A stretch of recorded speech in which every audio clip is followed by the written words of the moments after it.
classes. Today we are going to learn how to write a letter. इसमें divide कर सकते हैं formal, informal and business letter. जो formal letter है वो ऑफिशियल पर्पसेस के लिए लिखा जाता है. It may be written to authority, seniors और एडिटर और more. Informal letter generally personal purposes के लिए लिखा जाता है. It may be written to family और फ्रेंड्स. जो बिजनेस लेटर है वो बिजनेस पर्पस के लिए लिखा जाता है. It may be N order letter और अ कंप्लेंट लेटर. तो जो लेटर आज हम डिस्कस करेंगे वो है letter to the editor. Letter generally 8 marks का आता है एग्जाम में, जिसमें फॉर्मेट के 1 मार्क्स होते हैं, 1 मार्क होता है फॉर्मेट. कंटेंट के 4 marks and the expression contains 3 marks. Okay. So let us discuss how to write a letter to the editor. अगर हम एडिटर को लेटर लिखना चाहते हैं तो कैसे लिखेंगे, क्या फॉर्मेट यूज करेंगे. सबसे पहले सेंडर्स एड्रेस आता है. सेंडर्स एड्रेस यानी कि हमारा address. Okay. Then you will leave 1 line. Date आएगी उसके बाद. डेट के बाद फिर से 1 लाइन आप छोड़ेंगे रिसीवर्स एड्रेस. एक और लाइन छोड़ेंगे सैल्यूटेशन. दैट इज यहां पर हमने जैसे सर लिखा है, ठीक है. जो ग्रीटिंग्स, जो सैल्यूटेशन है वो यहां आएगी. उसके बाद फिर 1 लाइन छोड़ेंगे. सब्जेक्ट आएगा. यहां पर आपका जो भी सब्जेक्ट होगा वो आप अंडरलाइन कर देंगे. ओके. उसके बाद फिर से 1 line and then you begin your letter. Okay. तो ये जनरल फॉर्मल लेटर का यही फॉर्मेट रहता है. Sender's address, date, receiver's address, salutation and then subject. जो लेटर टू द एडिटर है उसकी आप एक जनरल स्टार्टिंग कर सकते हैं. लेटर टू द एडिटर आता है, आप सेम स्टार्टिंग हर लेटर में यूज कर सकते हैं. So you can actually learn these lines और you will just practice and you will remember these lines. Let us see. Through the column of your esteemed newspaper or renowned newspaper, I wish to draw the attention of the concerned authorities. आपके newspaper के column के जरिए मैं जो concerned authorities हैं उनका attention draw करना चाहती हूँ टूवर्ड्स जो भी प्रॉब्लम आपको दे रखी होगी वहां, वो आप यहां पर लिख देंगे. Okay. And then you will begin with the second paragraph. ये आपका फर्स्ट पैराग्राफ जो है वो कॉमन रहेगा. यहां जो सेकंड पैराग्राफ होगा which is known as the body of the letter, वो आपका क्वेश्चन के हिसाब से आप लिखेंगे. एंड देन आप एंडिंग करेंगे और एंडिंग में आप ये मैंने कुछ लाइंस लिखी हैं ये यूज कर सकते हैं. इनमें से कुछ लाइंस, ये सारी lines according to the question आप यूज कर सकते हैं. So let us see. The first line is, I expect my letter to find the suitable space in your newspaper. तो मे बी हमने कुछ कंप्लेंट्स करी हो अथॉरिटीज को, लेकिन वो स्टेप्स नहीं ले रहे हैं. तो now you are writing a letter to the editor और आप चाहते हो कि वो आपका जो लेटर है वो न्यूज़पेपर में अपने पब्लिश करे ताकि कंसर्न्ड अथॉरिटीज तक आपकी बात पहुंचे और जो जनरल पब्लिक है उन तक आपकी बात पहुंचे. Okay.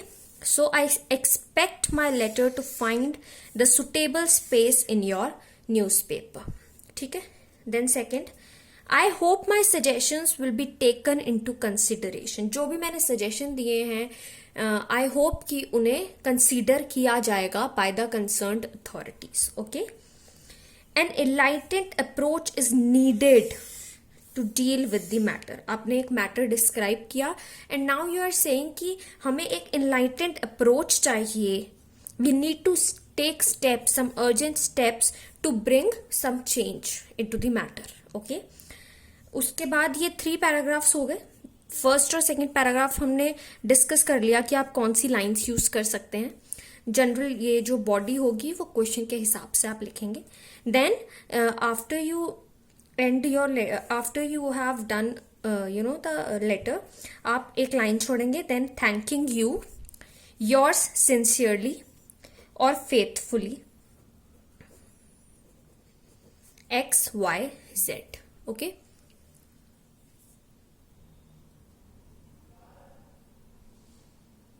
Now let us discuss a question. Write a letter in 120 to 150 words to the editor of the Times of India about the poor attention and negligence on the part of medical staff in some of the government hospitals. एक letter लिखना है आपको editor को times of India के, किस बारे में, problem क्या है, poor attention and negligence on the part of medical staff. Medical staff जो नेग्लिजेंस कर रहा है अपनी ड्यूटी को करने में in some of the government hospitals of Noida.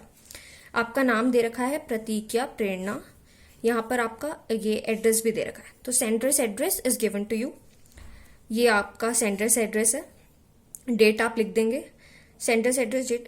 Receivers address में आएगा the editor, the Times of India, new Delhi. ठीक है, तो हम ये लेटर लिखते हैं कि कैसे लिखा जाएगा. लेटर सी. लेटर सी की इस क्वेश्चन का आंसर हम कैसे लिखेंगे. First we will write the sender's address, जो कि हमें ऑलरेडी क्वेश्चन पेपर में दे रखा है. Even if you are not given sender's address, आप अपने मर्जी से कोई भी सेंडर का एड्रेस लिख सकते हैं. Then you will leave a line date, leave a line receiver's address, the editor, the Times of India, new Delhi. ये जो एड्रेस हैं वो जनरली 3 लाइन्स के आप लिख सकते हैं. 3 लाइन से ज़्यादा एक्सीड करने की आपको कोई ज़रूरत नहीं है. Okay. Then salutation, that is sir. Subject आपने लिख दिया. सब्जेक्ट को आप हमेशा अंडरलाइन करेंगे, ये मेरा सजेशन है. तो ये आपका हो गया फॉर्मेट. फॉर्मेट के 1 मार्क होते हैं, I already told you in the previous video.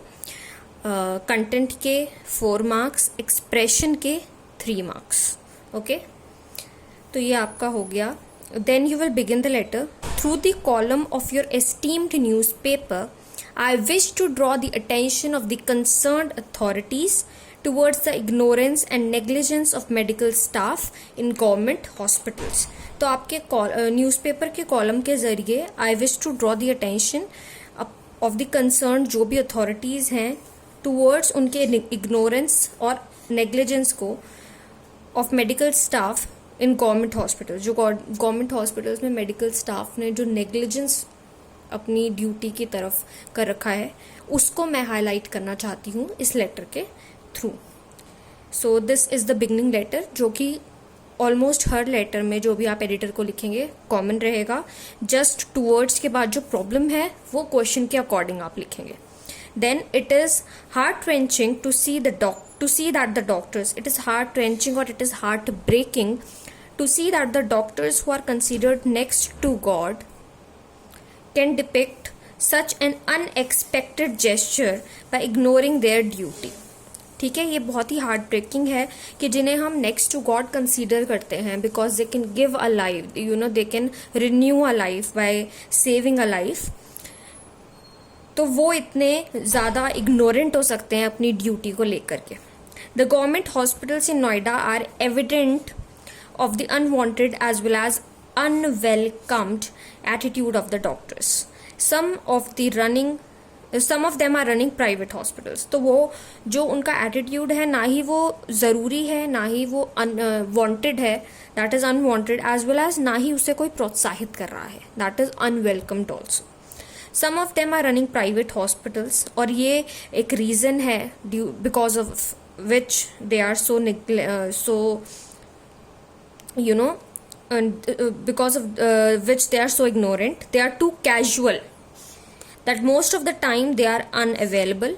They do not pay heed to the fact that their negligence can lead to the loss of a precious human life. उनकी ये छोटा सा negligence, उनकी छोटी सी small mistake can, make a person lose his or her life. एक precious human life का loss हो सकता है इनके छोटे से नेग्लिजेंस की वजह से.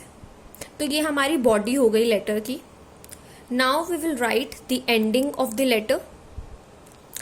N enlightened approach is needed to deal with this matter. ये मैंने ऑलरेडी आपको स्टार्टिंग में बताया कि क्या स्टार्टिंग क्या एंडिंग है, तो ये एंडिंग एक हम लिख सकते हैं. I hope my letter to find suitable space in your newspaper. और I hope my suggestions will be taken into consideration. I hope my points will be taken into consideration.